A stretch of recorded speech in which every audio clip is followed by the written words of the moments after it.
Brother and lads, welcome back to Cossy podcast. My name is Cossy. Good morning, good afternoon, good evening, wherever you are in all parts of the world. Now, everyone is blaming Kai Havertz and saying that Kai Havertz is a bad signing. Kai Havertz is the reason why we lost against Manchester United. And Kai Havertz is having a very, very bad start at Arsenal. So what I thought we would do in this video, let's dive into the player ratings, dissecting into each and every player's performance against Manchester United. And I will show you why Kai Havertz is not the reason why Arsenal lost that game, although he needs to massively improve his confidence and also his output at the club. Hit the like button, subscribe to the podcast as well. Let me know what you thought about each and every player's performance in that game against Manchester United. Let's start off with Aaron Ramsdale. Ramsdale yesterday was one of his worst performances in an Arsenal kit. So, in terms of distribution, he was very poor in terms of getting that long ball to help the team start out a little bit quicker. All the balls he was actually giving out were going out of play to a throw in for Manchester United. The save against Bruno Fernandes, that was an assist. He did give there's a question if he didn't touch on that ball, would it go in or would it go out? But the moment that he touches that ball, it actually deflects into the back of the net. So Aaron Ramsdale yesterday, his performance was a typical 4 out of 10. Not average, but below average. 4 out of 10. I think he needs to concentrate more on his game, especially in games where we actually need him. In games where we need to hold our win, in games where it is 1-1 and we need to hold that point and probably go for a third, he needs to concentrate more. I don't think he's a bad goalkeeper, but yesterday we did see immaturity, and we did see recklessness from him. I've never seen him as a quirky goalkeeper. I've never seen him as an uncomfortable goalkeeper. He's very comfortable. He's very confident, and I like that. But yesterday was absolutely very, very poor. So 4 out of 10 for Aaron Ramsdale. If he doesn't concede that goal, stupid circumstances, stupid goal, Arsenal still have some life in the game.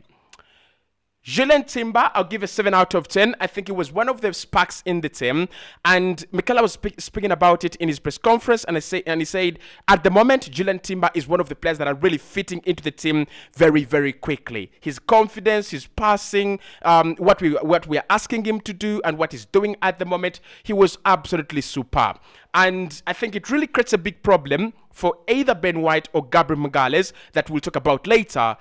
Should Julian Timber be starting every game now? Should Julian Timber start for Arsenal every single game? Because if he's such a new player, that was his second game. He's not played any full 90 minutes, and he's actually playing at that level. And players like Gabriel Magalhaes, this is his fifth year, at Arsenal, and he's still struggling to make the basics right, to get the basics right. There's a big question there. So for me, Julian Timber, best defender on the night, best player on that field on the night. I give him a 7 out of 10. I tell you what, he continues down that road. He's gonna become much better. He will only become better. Of course, I did see a few exploitations, and like I said, the video didn't come out really, but Erik ten Hag really knows Julian Timber, and he knows how to exploit him. And I saw Manchester United really trying to exploit Timber when he came into midfield. But despite the fact that he was exploited, despite the fact that he was targeted, he played a much, much better game than any other player. So 7 out of 10, best player on the pitch. Centre backs, William Saliba, 5 out of 10. I don't think he had a very good game. I don't think he had a bad game. No mistakes, no individual mistakes, but I can't give more than 5 out of 10. So for William Saliba, I'm not going to say anything bad or positive about him. I think he had a usual game. Okay, an everyday game. 5 out of 10, just average performance from him, just like the rest of the team. I'll just give him a 5 out of 10. Gabriel Magalhaes, 2 out of 10. He's got a problem in him. He loses his head at times, and he's got a mistake in him. And I'm not saying drop him out of the starting 11. He's formed a very good partnership, a very good centre-back partnership with William Saliba. So he's such a vital part of our team. But my problem with Gabriel is he's not getting any younger, and he's one of the oldest and senior members in this Arsenal side. We're playing with a relatively very young side. As a centre back, I understand there are a few things you need to work on, but can you imagine your team is a goal down, and all you need to do is to make sure that the margin doesn't go bigger, and then you mistime the ball, which happens to many players.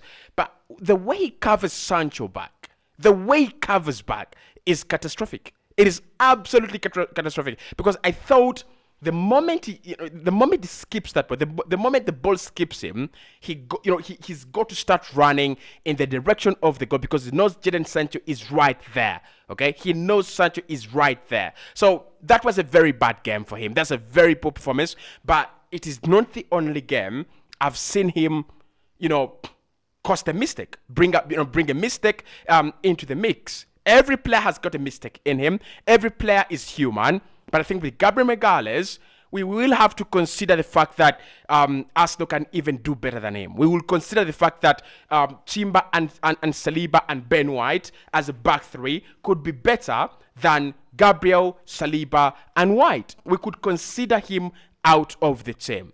I mean, it will reach a time where Arsenal have to consider that. That was a very bad performance.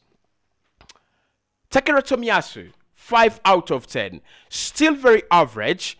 And in a position where he loves, in a position where I thought that is where he's most comfortable, in a back three. He doesn't have all these responsibilities of diving into the midfield and create all those dynamic runs. He's just being comfortable in a back three, shielding Aaron Ramsdale and the players that are actually going up the pitch. I thought he would have done much better in that game. I thought he would have played much better in that game. When Gabriel Magalhaes skips that, when he misses the ball, he must have cover from William Saliba on his right and Takehiro Tomiyasu on his left. So I didn't see the cover. I didn't see the comfortable Tomiyasu in a back three. I didn't see the formidable guy that I know he can be in a back three, potentially in a back four as well. So Takehiro Tomiyasu, 5 out of 10. No problems.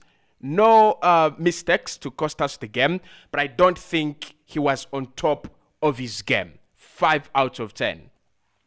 Declan Rice, with all honesty, 3 out of 10. Worst performance in an Arsenal kit so far. Worst performance I've seen him. Like, I said this after the final. Sofian Amrabat played much better than Declan Rice. Sofian Amrabat was really miles ahead of Rice in that game. I'm not saying Rice is a bad player, and I'm not saying Rice had a bad game in the final, but I don't think he performed at the levels that we anticipated him to perform. Now, there are two explanations to this. One, when it comes to the final, the speculation and the 100 million and the joy that he was going to play for a bigger club, whether Chelsea, Man City or Arsenal, could have got to him. Now, the 105 million deal and the fact that he's a newcomer and the fact that it's a new system and the fact that he's trying to create relationships with other players is also affecting him. But that, nevertheless, that was very poor. That was absolutely poor. Very, very poor. So if it was a Premier League game, my analysis would be that Rice had a stinker. Like, he had an absolute stinker. But we will take it lightly. It is pre-season. We will wait for the combinations to be formed. But I think it is just communicated to Mikel Arteta that maybe, just maybe, Thomas Partey needs to play at the best of that midfield and Declan Rice needs to play a little bit further high up the pitch. Okay? So, Rice, 3 out of 10, not a good performance. Odegaard has always been lively. I love him against big teams. He created a couple of chances. One for Kai Havertz, which he didn't take, and the free kick from the free kick chance from for NKETIAH, which NKETIAH obviously pulled wide. He did create his chances. He did drop deep and pick up the ball. 6.5 out of 10. That guy keeps on performing at the highest level in each and every game. He has come around. My problem is that he's going to arrive at his peak While many of our players are still actually trying to live in a dream and trying to wake up, whether they are really playing for an Arsenal side and an Arsenal side that is really, really good. But Odegaard, I could have given him a 7. I'll just give him a 6.5 because your captain and your team lost in a very, very embarrassing way. But Odegaard, I have nothing against him. Kai Havertz, 1 out of 10. I like him. I know he's talented. I know he's very, very gifted. But yesterday, there was nothing. There was absolutely nothing. And however much I want to defend him from all the critics that say that he's had a very, very poor start at Arsenal, I cannot defend him. Like yesterday, that was really poor. That was really, really, really poor. For you to make runs into the penalty area, that is something that Kai Havertz must be doing because he's so good at that. But for you to make runs into the penalty area and finish off chances, that is the other thing. I think Odegaard is always crying out, for Christ's sake, can you get me someone? Can you get me players that can finish off the big chances I'm creating per 90? Like that chance that he created for Eddie, if Eddie NKETIAH is Bluzan Vlahovic, if Eddie NKETIAH is Erling Haaland, that is a shot on target. I'm not saying he blasts the net, but that is a shot on target. Kai Havertz, he's got to work on his game. Like the players like Emil Smith-Rowe that we have sacrificed to spend 65 million on Kai. So he's got to work on his game massively. Gabriel Martinelli, 1 out of 10. Bad performance, worst performance he's had in an Arsenal jersey for a very long time. I think it reminds me of the Newcastle game where both of our wingers were frozen out by Newcastle, by Eddie Howe. Very, very good tactics by Eddie Howe because he's such a brilliant manager. You know, if you're Martinelli, you have 2 advantages. One, you are playing with your favorite your unfavorite actually, least favorite left foot. So what you can do is you can drift inside on your stronger right foot. The other option is that he's got such a very good left foot, and if it's not working out, and if cutting inside is not working out, he can go to the byline and bring in very, very decent crosses. I saw nothing of that. He purely ghosted. Like, he was not ball watching, he was ghosting. So 1 out of 10 for Gabriel Martinelli, one of the worst performances he's had in an Arsenal jersey. Saka, 3 out of 10. The problem with Saka is our reliance on him. And I think at times he will have good games, but Arsenal do not win, and we will fail to realize how good he was. Now, I thought he did bring life to the game. I thought Arsenal really played very well on that right-hand side where he plays, but it is now becoming very, very predictable, and everyone is used to it. Well, like when Odegaard gets the ball in the middle of the park and Arsenal are congested in the middle of the park, we will play the ball out to Saka. He did create some chances. He was not the worst player on the pitch, but the performance was one of the worst we've seen in an Arsenal jersey still. So I can't even give him a 5 out of 10. Eddie NKETIAH, well, the fact that Eddie was battling with Kobe Mainoo, I'll give him a 0. If it was Casemiro in midfield, I'd give Eddie a 1 out of 10. But because he was playing against Kobe Mainoo, an under 21 player, an under 23 player, a player who's not going to play for Manchester United in the Champions League or in the Premier League, Eddie gets a 0 out of 10. As a striker, with 2 good strikers on the bench, Florian Balogun and Gabriel Jesus, you need to take your chances. And that is one of the things that we need to talk about with Eddie. He needs to start taking his chances, or he needs to start packing up his bags and finding a club like Brighton that will tolerate his once in a lifetime performance. So Eddie, 0 out of 10, no impact on the game. With the substitutions, I think Emil Smith-Rowe's substitution worked well. So Emil will get a 5 out of 10. Partey will get a 7 out of 10 because I thought Partey really elevated the game. Jorginho will get a 7 out of 10 because he did elevate the game as well. When he came in, the midfield became a little bit better and stronger. I loved it. But Kieran will get an 8 out of 10 among the substitutions.